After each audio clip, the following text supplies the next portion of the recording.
मुनीब साहब, एक तो ये है कि मैं बहुत सारे अपने मुस्लिम लीग के दोस्तों की तरह और आपकी गुफ्तगू से भी मुझे थोड़ा सा अंदाज़ा हो रहा है कि आप टेकन फॉर ग्रांटेड ले रहे हैं कि नवाज शरीफ साहब के लिए चौथी मरतबा वज़ीर आज़म बनने की राह हमवार हो चुकी है। जी बिल्कुल। इस नुक्ता नज़र से भाई साहब, मैं I see a lot of slips between cups and lips. Absolute. मेरी बार बार सुई वही है कि सुप्रीम कोर्ट ने ताहयात नाअहल किया हुआ है, बिल्कुल ऐसे ही। उसको अनडू कैसे करना है सर, जो आप मुझसे ज़्यादा बेहतर मुझे समझा सकते हैं एज अ यानी प्रैक्टिसिंग लॉयर। ठीक। एक तो बात ये है।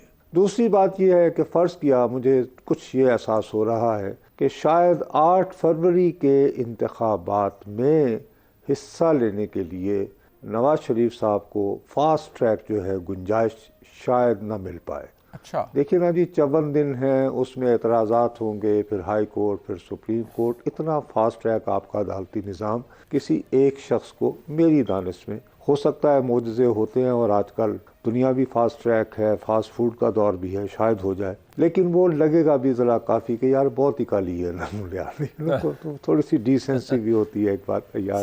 सर एक वैसे शादी हो चुकी होती है, एक मामले में बरी हो गए, दूसरे की अपील अगले हफ्ते लगी हुई है, फिर रह जाएगा मामला वो सुप्रीम कोर्ट वाला ही कि वहां से तायात नाअहली हुई है। उसका जवाब मुस्लिम लीग नून के पास ये है कि हमने जी इलेक्शन एक्ट में तरमीम कर ली है। अब वो आपका बात दुरुस्त है कि वो फिर रिटर्निंग अफसर उस पर क्या कहता है, वो बात की बात।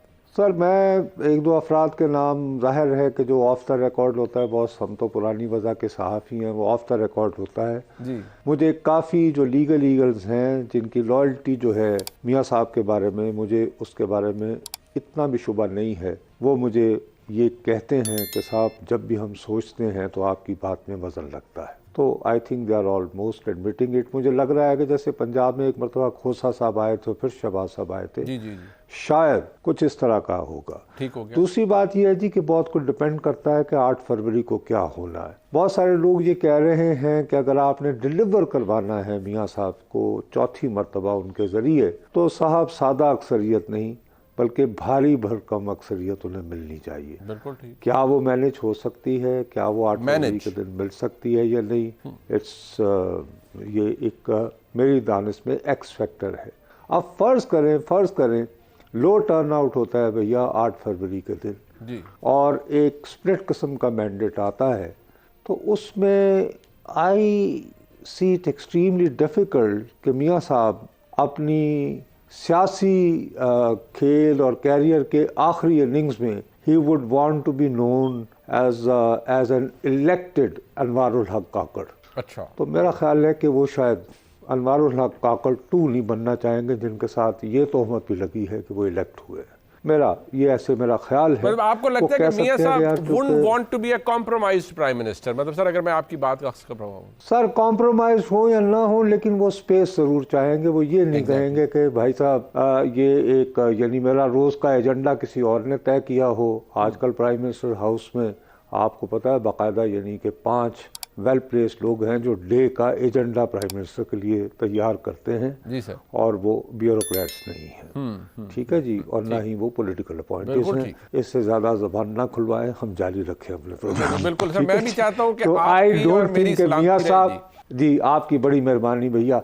तो मैं नहीं इमेजिन कर रहा कि मियाँ साहब अपने सुबह का कि व्हाट टू डू टुडे वाला एजेंडा जो है वो अपनी मेज पर देखेंगे कि भी आज मुझे ये करना है। ठीक हो। I don't anticipate that. I don't think sir Shehbaz साहब माइंड करते हैं इस बात को। ही डजंट माइंड के एजेंडा को। नहीं, ही वुड लव टू जी, ही इज अ डिलीवरर। उनका तो ये है ना, किसी ने भी एजेंडा बनाया देखें, वो he is very clear headed. Yes, वो ही इज डिलीवरर। उनको आज का अपने एजेंडा दे दिया, वो आपको शाम 5 बजे तक डिलीवर करके कहेंगे कि देखें जी वेल डन।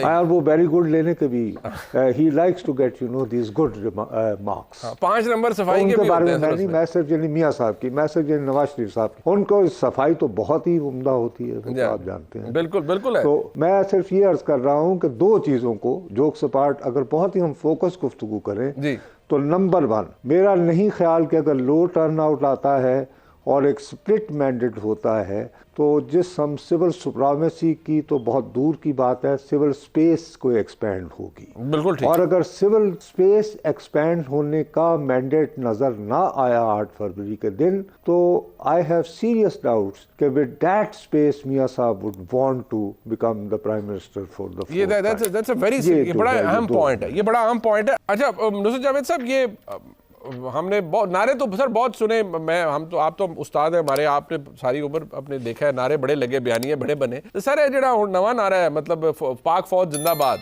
तो सर ये कोई डिविडेंड मिलेगा तहरीक इंसाफ को इसका, या अगेन मैं दोहराऊंगा टू लिटिल टू लेट? नहीं बरादर मिल्लत, आपको सबसे पहले ये देखना चाहिए कि जिनके थ्रू ये नारा लगवाया जा रहा है, मसलन मरवत साहब, उन बेचारों के साथ गुज़श्ता 3 दिनों में उनकी अपनी जमात ने क्या किया। तो मेरा ख्याल है कि उसी से ये बात वाज़ेह है। मेरा अपना ख्याल है कि जो सही मैसेजिंग हो रही है चेयरमैन तहरीक इंसाफ की जानिब से, आपको शायद वो बुरी लगे, हमारे यहाँ अब ये हो गया है जी मौरूसी सियासत या डायनेस्टिक पॉलिटिक्स, उनका इस वक्त जो अपना मूड है जेल में, आई थिंक कि वो ऑथेंटिकली जो है वो अलीमा बीबी रिफ्लेक्ट कर रही हैं, मेरी नाक़िस राय में, मेरी ऑब्जर्वेशन के मुताबिक।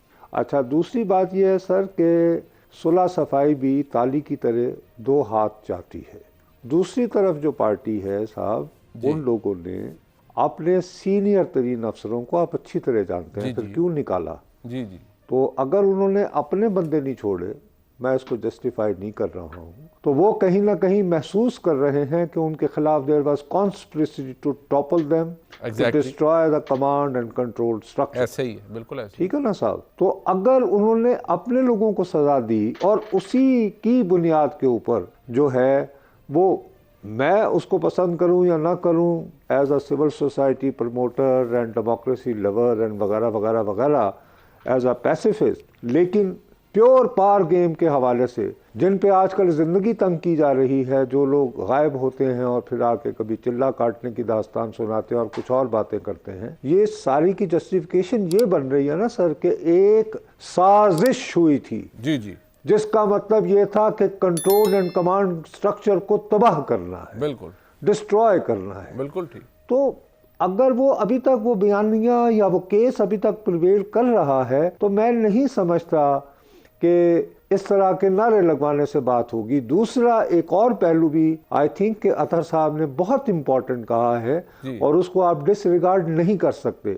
मोहतरमा बेनज़ीर भुट्टो जो हैं वो 1969 के बाद ये समझ गई, सॉरी 79 के बाद वो समझ गई थी अपने वालिद की फांसी के बाद कि भाई लचक दिखानी होगी अगर इक़्तिदार में वापस आना है। फिर वो 1986 में आई, लेकिन उन्होंने बिल्कुल ही यू टर्न नहीं लिया। आपको याद होगा 10 अप्रैल 1986 को मीनारे पाकिस्तान पे उनके जलसे का इख्तिताम इस नारे से होता है, ज़िया रहे या जावे, यानी एक बंदे को उन्होंने करके और वो रखा कि जी हमारा अभी भी हम kind of we are sort of anti establishment. अब हमें तो भैया अभी तक चूरन ये बेचा जा रहा है कि पाकिस्तान की आबादी जो है 60 to 65% वो यूथ बल्ज है और वो गुस्से से, जुनून से, रेस से भरे हुए हैं, and PTI is representing them. तो ये जो जिस तरह की गुफ्तगू हो रही है, ये तो वो रेज को रिफ्लेक्ट तो नहीं करेगी, नहीं करेगी। तो इट्स इंश्योरिंग का लो टर्न आउट हो। बिल्कुल ठीक। इट इज इंश्योरिंग का लो टर्न आउट हो 8 फरवरी को। मुझे तो यूं महसूस हो रहा है। आपको अतर साहब ने